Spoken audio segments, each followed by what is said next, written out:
Benarkah langkah Jokowi dan Prabowo dalam jamuan politik adalah upaya membangun koalisi? Kami bahas bersama juru bicara TKN Prabowo Gibran di studio Wihadi Wianto. Pak Wihadi, selamat datang. Lama.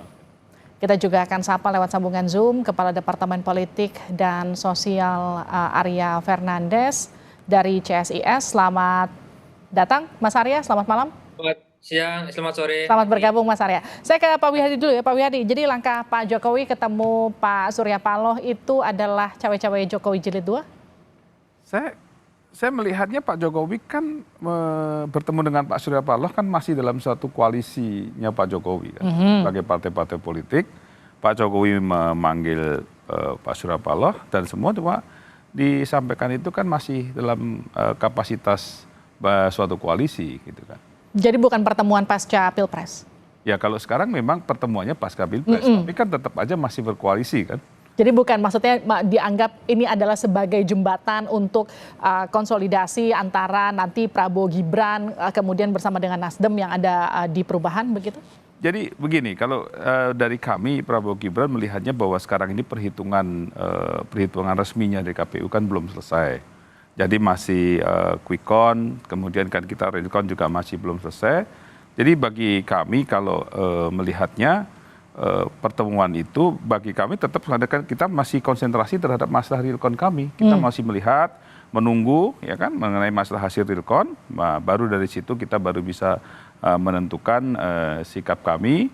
Tapi yang terpenting adalah Pak Prabowo ini kan selalu mengatakan bahwa kita harus membangun negeri ini dengan semua potensi yang ada. Jadi semuanya diajak untuk bagaimana pada saat pidato Pak Prabowo mengatakan bahwa mengajak semua anak bangsa untuk membangun negeri ini. Dan Pak Prabowo juga selalu menyatakan bahwa satu lawan itu terlalu banyak, 1000 kawan terlalu sedikit. Itu kan selalu menjadi pedoman Pak Prabowo. Jadi saya kira ini adalah suatu hal yang kedepannya memang Pak Prabowo akan mengajak semuanya. Tapi bagi kami saat ini kita masih konsentrasi menunggu real count-nya dan kita masih memberikan satu waktu yang kita lihat bahwa saat ini belum saatnya kita bicara lebih panjang itu. Tapi kalau dibilang masih menunggu real count, buktinya sempat ada selebrasi. Terus Pak Prabowo sempat mendatangi Pak SBY untuk mengucapkan terima kasih di Pacitan atas partisipasinya dan unggul di quick count. Itu gimana tuh? Ya, selebrasi itu kan karena quick count ya kan. Nah, quick count itu kan kemenangan quick count itu memang biasanya tidak jauh daripada real count. Tetapi bahwa real count itu adalah resmi kita sebagai pemenang begitu kan karena KPU sudah menetapkan. Kalau ini kan quick count ini kan kita melihat bahwa memang ada kemenangan di quick count. Tapi makanya dengan kemenangan quick count kita patut menselebrasi karena ini suatu hal yang biasa terjadi pada saat Pilpres 2 kali yang lalu juga demikian, Pilkada juga seringkali demikian karena hasil quick count dan real count itu tidak terlalu jauh. Nah, kalau bagaimanapun juga Pak Prabowo ini datang ke Pak SBY kan bagaimanapun Pak SBY ini kan koalisi yang sama-sama berjuang. Nah kemudian dengan quick count yang sudah mendapatkan hasil kemenangan itu saya kira Pak Prabowo adalah sesuatu datang ke Pak SBY ada mengucapkan terima kasih. Nah inilah memang yang harus dilakukan kita sebagai orang Timur ya kalau kita dibantu kita mesti harus mengucapkan terima kasih gitu. Oke, saya ke Mas Arya. Mas Arya, kalau Mas Arya melihat pertemuan Pak Jokowi dengan Pak Surya Paloh itu adalah cawe-cawe jilid 2 atau memang seperti yang tadi Pak Wihadi katakan itu adalah pertemuan Jokowi dengan Surya Paloh memang sebagai partai koalisi yang ada sekarang? Baik, terima kasih Livi. Saya kira dalam politik apakah manuver itu dianggap terlalu dini atau terlalu pagi atau apakah itu dianggap terlalu terlambat gitu ya. Lambat atau cepat itu dalam politik itu kadang relatif gitu ya. Bagi partai-partai yang berada di kubu 01 dan 02 mungkin pertemuan itu bisa dianggap terlalu pagi atau terlalu dini karena proses penghitungan suara tengah berlangsung dan baru pada tanggal 20 Maret nanti KPU akan mengumumkan hasil rekapitulasi akhir perolehan suara.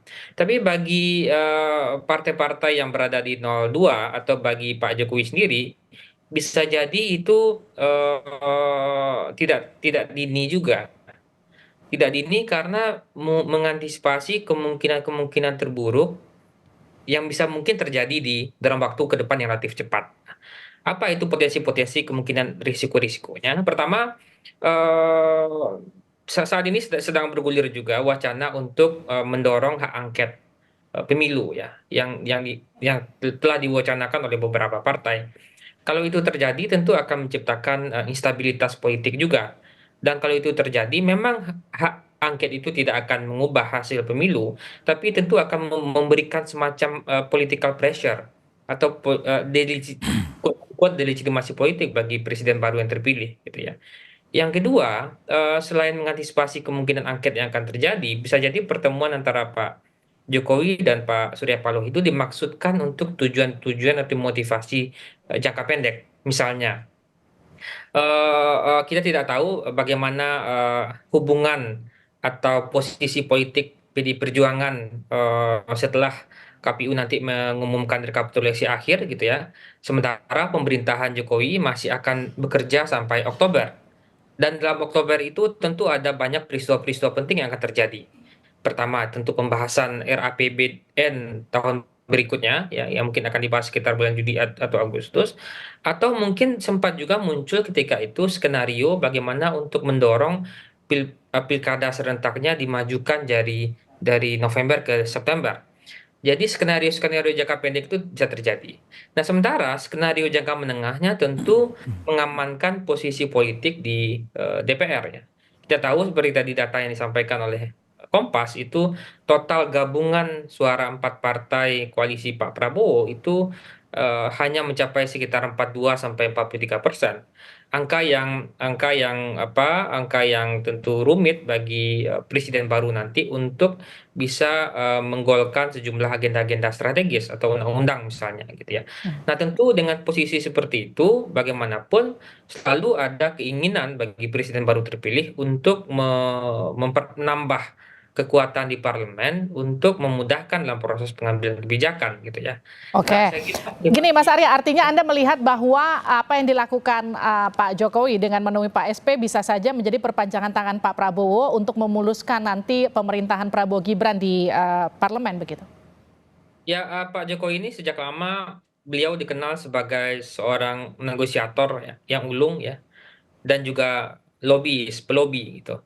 Jadi bisa jadi apa yang dilakukan atau manuver yang dilakukan oleh Pak Jokowi adalah salah satu cara untuk mengkomunikasikan sejumlah agenda-agenda penting ke depan, tidak hanya di pemerintahan beliau sampai akhir November, sampai akhir Oktober, mohon maaf, tetapi juga sampai pemerintahan baru nanti akan terbentuk. Dan Baik, bagaimanapun saya ke tentu Pak Wihadi. Bagaimana Pak Wihadi?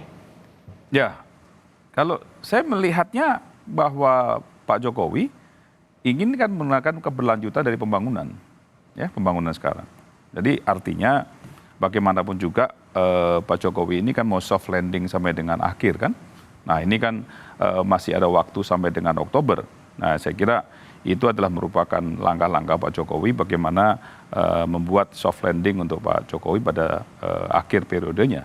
Ini kan jelas di situ bahwa Pak Jokowi menghubungi beberapa partai koalisinya, dan salah satu partai koalisi ya Nasdem lah yang pada saat ini berada di pihak yang lain. Kalau yang lainnya kan sudah ada di kubu 02 gitu kan. Jadi saya kira ini adalah merupakan langkah Pak Jokowi untuk menciptakan bagaimana keberlanjutan daripada pembangunan ini. Sebegitu beratkah kemudian ketika katakanlah memimpin di pemerintahan dengan komposisi 01 dan 03 bergabung sebagai oposisi begitu? Kita belum bisa berandai-andai hal itu, karena bagaimanapun juga dengan 45% ya, 45% yang ada di kami, ini belum selesai, karena realcon ini angka daripada kenaikan partai-partai ini kan belum selesai juga. Bisa jadi 45, bisa jadi 55 juga kalau ada kenaikan-kenaikan yang signifikan, karena kan belum selesai. Ya, penghitungan suara daripada caleg DPR RI belum selesai. Dan jumlah DPR RI-nya berapa juga belum, kursi yang ada di Senayan belum selesai.